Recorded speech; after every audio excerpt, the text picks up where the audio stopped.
Listen up, get ready, I'm not gonna take no more. There's a revolution, a revelation going on in my soul.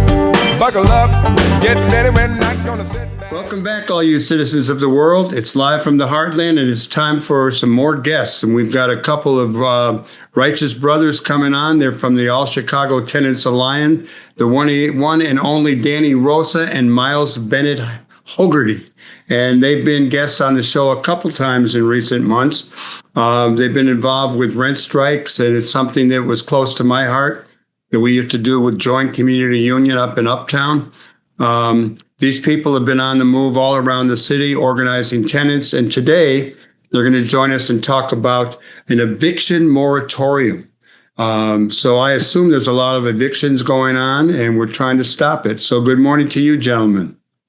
What's up? Good morning. Good morning. Thanks for having us on. Well, we're always glad to have you on. You got good information. You're doing good work. And so share a little bit about what All Chicago Tenants Alliance does, and then we'll get into the eviction moratorium proposal and hopes. Sure. So we're the All Chicago Tenant Alliance. We're a group of tenants that basically organize tenants into tenant unions across the city. We do that across the west side of Chicago and the north side of Chicago right now. On the west side, we have one tenant union called Parkside Terrace Alliance, who's been organized for a few months now. On the north side, we have a few tenant unions, Fuerzas Inquilinos de Broadway y Kyler and Fuerzas Activas de la Damon.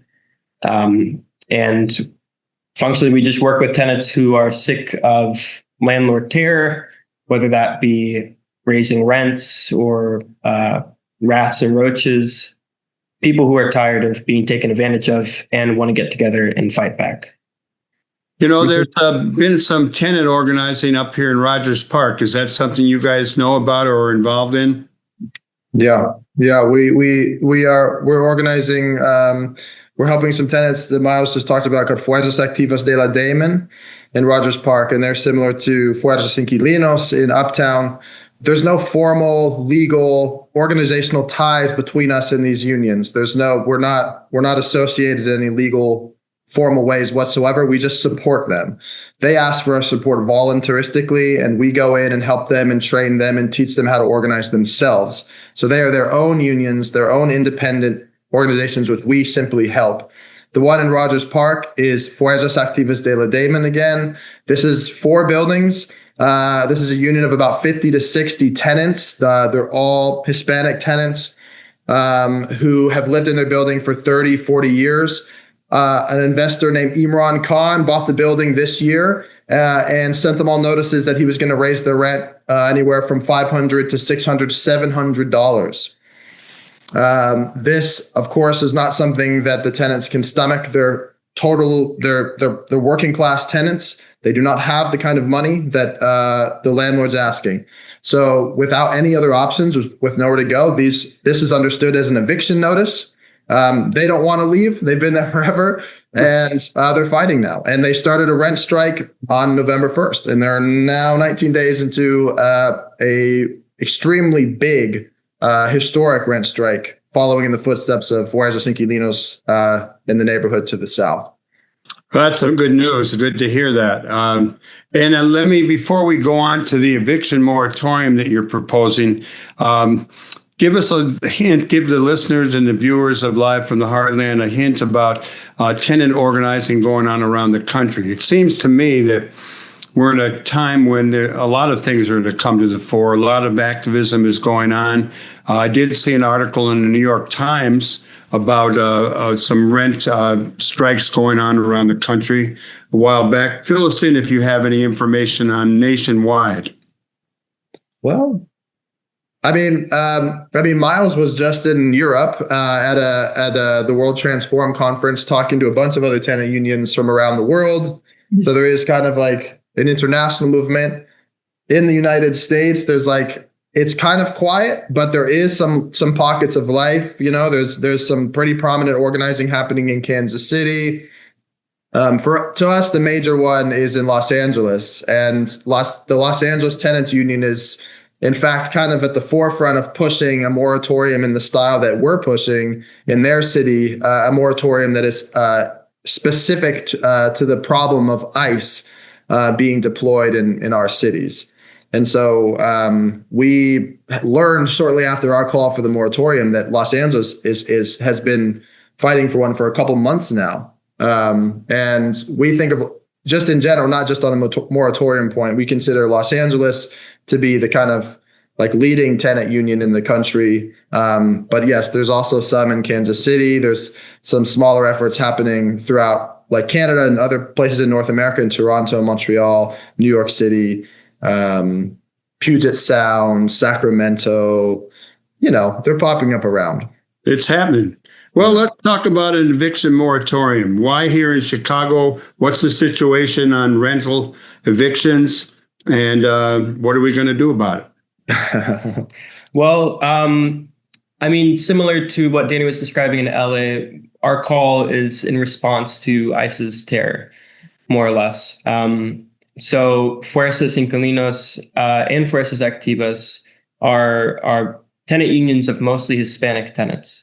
And, the landlords, after these tenants have gone on rent strike, have pursued evictions against these tenants, trying to get them out of the buildings, seeking to, gut them, turn them into luxury apartments. And we basically put together a press conference and a call to other housing organizations and to the mayor, to the governor, for an eviction moratorium similar to that of 2020, when J.B. Pritzker put an eviction moratorium initially on the like carrying out of evictions and then on the filing of evictions. But to put it plainly, albeit very recently, ICE is kind of less of a major presence. But over the past month, they've been huge in Chicago, and the only place for Hispanic tenants to feel safe in Chicago is their homes right now.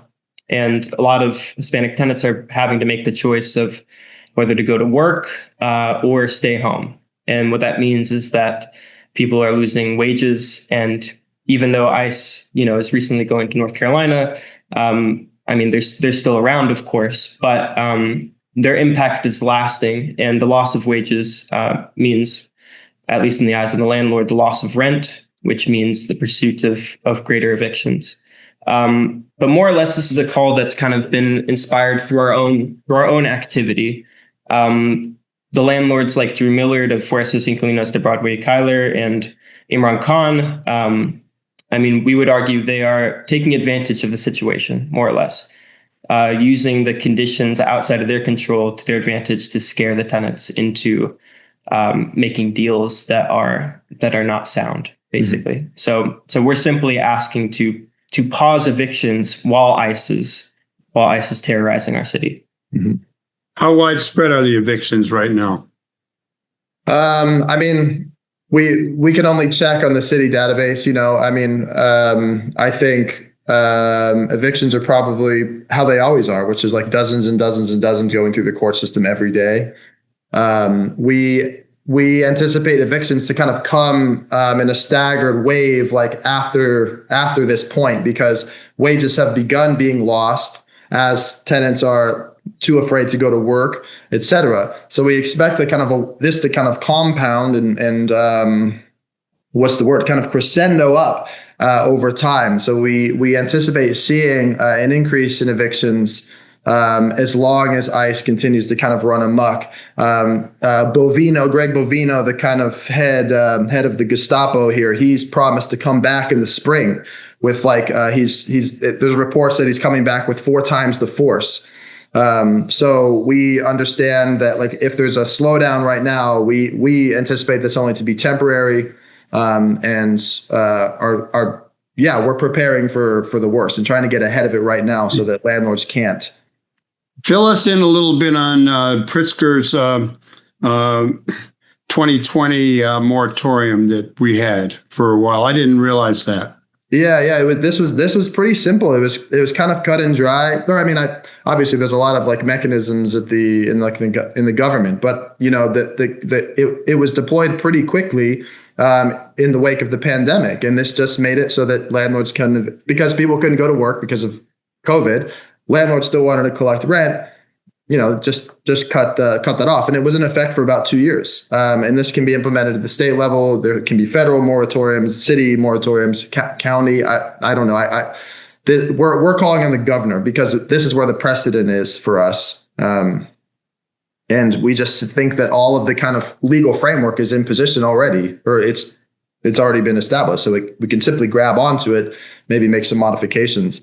And we think it should be more or less. So you're calling on the governor, and have you talked to anyone in his office yet? What are the steps? What's going on? Where are we at in the process? We're way behind like Los Angeles. Los Angeles is quite far along. They're in like pretty direct conversations with they call them the Board of Supervisors in LA. These are kind of like councilmen and city politicians. We have a petition letter going around with a lot of the legwork on that's being done by the Belden Sawyer Tenant Association, some of our associates. And they've got a lot of the progressive aldermen who've signed on to this open call.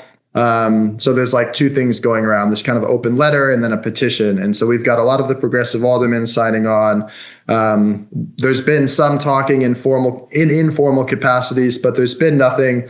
ACTA has not been involved in any kind of direct like conversations or meetings with any of the politicians.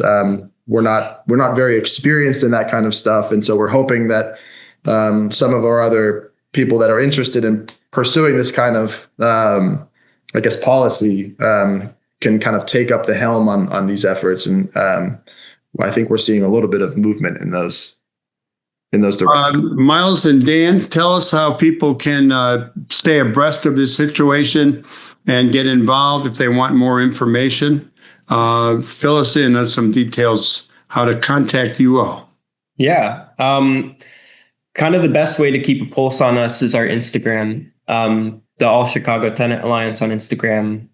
We post updates about ongoing activity, about the latest terror that the landlords provoking onto tenants, the latest of the strikes.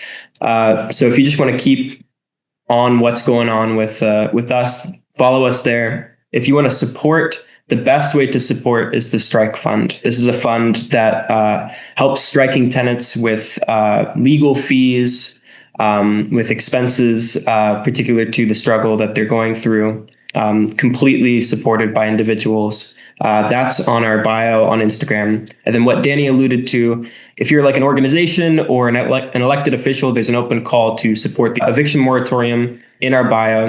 And if you're just an individual, we have a petition there as well. So everything in the link in our Instagram bio, All Chicago Tenant Alliance. I want to thank you guys for coming on and keeping us filled in on the fight for better housing and the fight for justice in the housing market, et cetera, et cetera.